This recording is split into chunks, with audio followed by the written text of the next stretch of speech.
We want to take you right now to the White House, where President Biden is delivering remarks on the Senate's passage of a $95 billion foreign aid bill. Let's listen. Move forward the bipartisan national security bill. Now it moves to the House. And I urge Speaker Johnson to bring it to the floor immediately. There's no question that if the Senate bill was put on the floor in the House of Representatives, it would pass. It would pass. And the Speaker knows that. So I call on the Speaker to let the full House speak its mind and not allow a minority of most extreme voices in the House to block this bill even from being voted on. This is a critical act for the House to move. It needs to move. The bill provides urgent funding for Ukraine so it can keep defending itself against Putin's vicious onslaught. We've all seen the terrible stories in recent weeks. Ukrainian soldiers out of artillery shells, Ukrainian units rationing rounds of ammunition to defend themselves, Ukrainian families worried that the next Russian strike will permanently plunge them into darkness or worse. This bipartisan bill sends a clear message to Ukrainians and to our partners and to our allies around the world. America can be trusted. America can be relied upon. And America stands up for freedom. We stand strong for our allies. We never bow down to anyone, and certainly not to Vladimir Putin. So let's get on with this. Remember, the United States pulled together a coalition of nearly 50 nations to support Ukraine. We unified NATO, expanded it. We can't walk away now. That's what Putin's betting on. He just flatly said that. Supporting this bill is standing up to Putin. Opposing it is playing into Putin's hands. As I've said before, the stakes in this fight extend far beyond Ukraine. If we don't stop Putin's appetite for power and control in Ukraine, he won't limit himself just to Ukraine. And the cost for America and our allies and partners are going to rise. For Republicans in Congress who think they can oppose funding for Ukraine and not be held accountable, history is watching. History is watching. History is watching. Failure to support Ukraine at this critical moment will never be forgotten. I want to be clear about something, because I know it's important to the American people. While this bill sends military equipment to Ukraine, it spends the money right here in the United States of America, in places like Arizona, where the Patriot missiles are built, in Alabama, where the Javelin missiles are built, in Pennsylvania, Ohio, and Texas, where artillery shells are made. And the way it works is we supply Ukraine with military equipment from our stockpiles, and then we spend our money replenishing those stockpiles so our military has access to them. Stockpiles that are made right here in America by American workers. That not only supports American jobs and American communities, it allows us to invest in maintaining and strengthening our own defense manufacturing capacity. Look, this bill meets our national security priorities in the Middle East as well, and includes greater support for our troops serving in the region, who continue to defend against militia attacks backed by Iran. It also provides Israel with what it needs to protect its people against a terrorist group like Hamas and Hezbollah and others. And it will provide life-saving humanitarian aid to the Palestinian people, who desperately need food, water, and shelter. They need help. And finally, this bill includes critical funding for our national security priorities in Asia, because even as we focus on the conflicts in Gaza and Ukraine, we must not take our eye off our national security challenges in the Pacific. It's the responsibility of a great nation, and we are a great nation that the rest of the world looks to. And I mean that. The rest of the world looks to us. The stakes are already high for American security before this bill was passed in the Senate last night. But in recent days, those stakes have risen. And that's because the former president has sent a dangerous and shockingly, frankly, un-American signal to the world.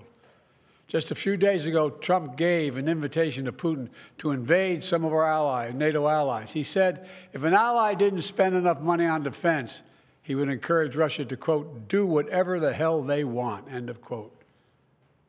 Can you imagine a former president of the United States saying that? The whole world heard it. The worst thing is he means it. No other president in our history has ever bowed down to a Russian dictator. Well, let me say this as clearly as I can. I never will. For God's sake, it's dumb, it's shameful, it's dangerous, it's un-American. When America gives us word, it means something. When we make a commitment, we keep it. And NATO is a sacred commitment. Donald Trump looks at this as if it's a burden. When he looks at NATO, he doesn't see the alliance that protects America and the world. He sees a protection racket. He doesn't understand that NATO is built on the fundamental principles of freedom, security, and national sovereignty. Because for Trump, principles never matter. Everything is transactional.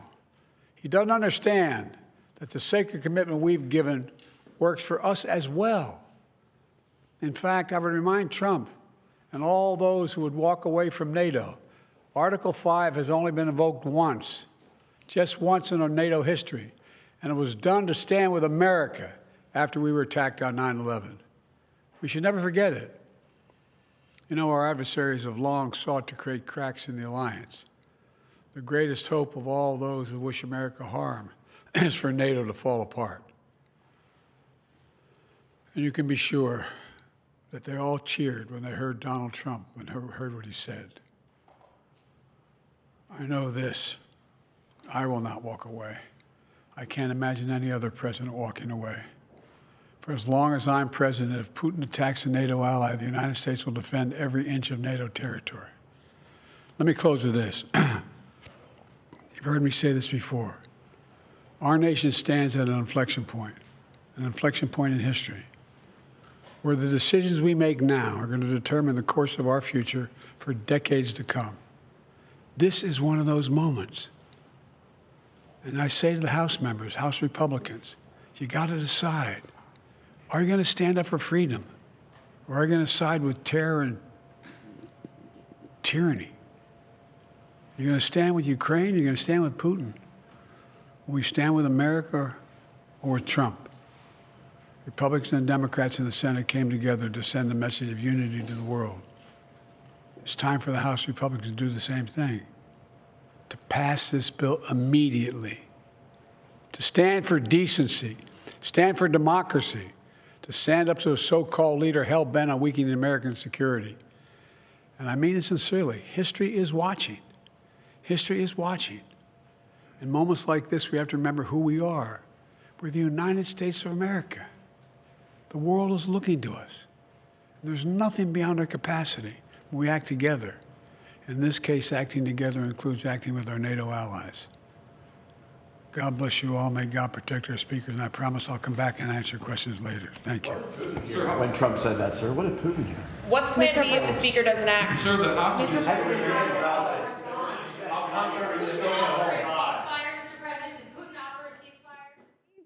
We have been listening to President Biden discussing the foreign aid passed bill in the Senate. The bill that passed in the Senate, the president is urging Speaker Johnson to bring the legislation for a vote. He said if it was put on the floor, it would pass, and that the speaker knows that. He talked about how vital this money is for Ukraine to be able to fend off Russia.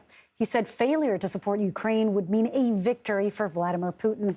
President Biden also slammed former President Donald Trump's comments about NATO. He called them, quote, dumb, shameful, and dangerous. He asked House Republicans if they will stand with America or with Trump.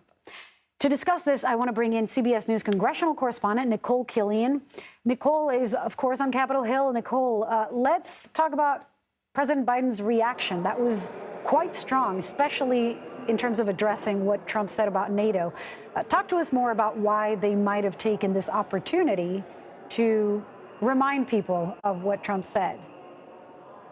Well, obviously, you know, those were very controversial remarks, and I think the president continuing both from an administration standpoint, but also from a campaign standpoint, to remind people about the danger of using that type of rhetoric. But I think in terms of the timing for this particular message, clearly the president's message was aimed squarely at the House of Representatives and squarely at House Speaker Mike Johnson. Johnson, who has basically suggested that this bill that has passed the Senate, this $95 billion national security supplemental, may not be considered by the House. He said that this Senate legislation fails to meet the moment, and while he didn't explicitly say that it is dead on arrival or that he won't put it up for a vote on the floor, he did cast doubt on that. A short time ago, he was asked by reporters about the supplemental, and he continued to reiterate that he believes national security begins with border security. So the speaker is still standing by this position and notion that any type of foreign aid package should include some type of border components, or that the border is dealt with in tandem as we prepare to send billions of dollars overseas. So whether the president's comments move the needle with Speaker Johnson remains to be seen, but it is very clear that the president, as well as congressional Democrats, are trying to put the heat on Speaker Johnson. Leader Chuck Schumer told reporters earlier today he intended to have a conversation with Speaker Johnson, urging him to step up to the plate to bring this legislation to the floor. We're expecting to hear from House Minority Leader Hakeem Jeffries a little later today, who just sent a letter to his colleagues reiterating the importance of this package, the funding for Israel, the funding for Ukraine, the funding for the Indo-Pacific, the humanitarian assistance for Gaza and other conflict zones,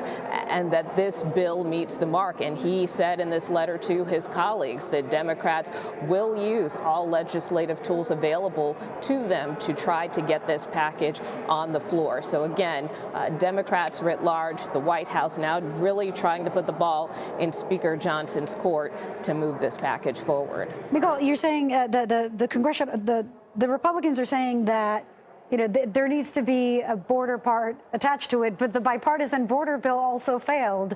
Is this just politics? Is this just kicking the can down the road, waiting to see, what former President Donald Trump tells them to do? I mean, I'm just curious about if there is nearly 24 Republicans who are favoring this package this morning. What's the disconnect in the House? Yeah, well, it is a bit of a head scratcher, particularly for congressional Democrats and particularly for some of those in the Senate, that bipartisan group of senators who helped negotiate just a week ago this same national security package with a border compromise attached to it. And that bill, when it was presented, Speaker Johnson said it was dead on arrival. And we saw a number of Senate Republicans as well start to put some distance between themselves and this package. The main criticism and gripe of that negotiated border component was that it did not go too far, or didn't go far enough, I should say, that, many felt that this just didn't really do enough to address the problem, that they wanted to see even stricter restrictions with respect to tightening up asylum guidelines, with respect to the issue of parole beyond what was presented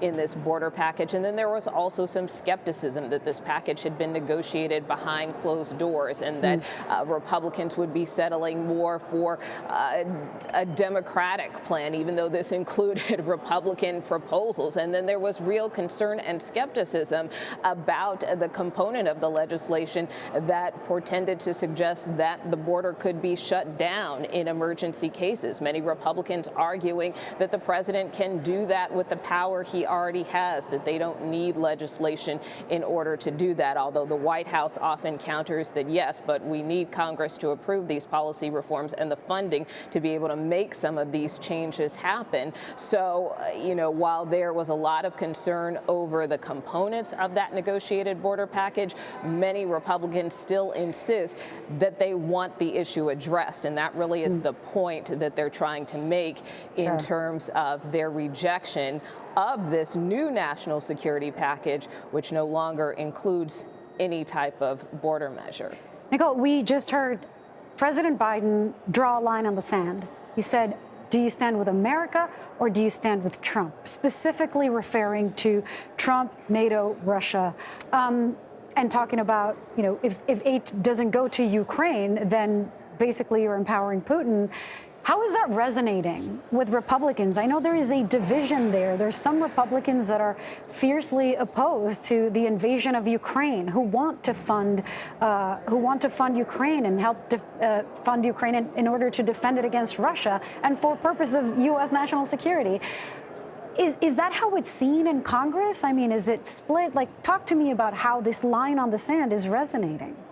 Yeah, well, I think we'll have to see in terms of what the House's next steps may be and whether the Speaker does make that decision to bring this new national security package to the floor.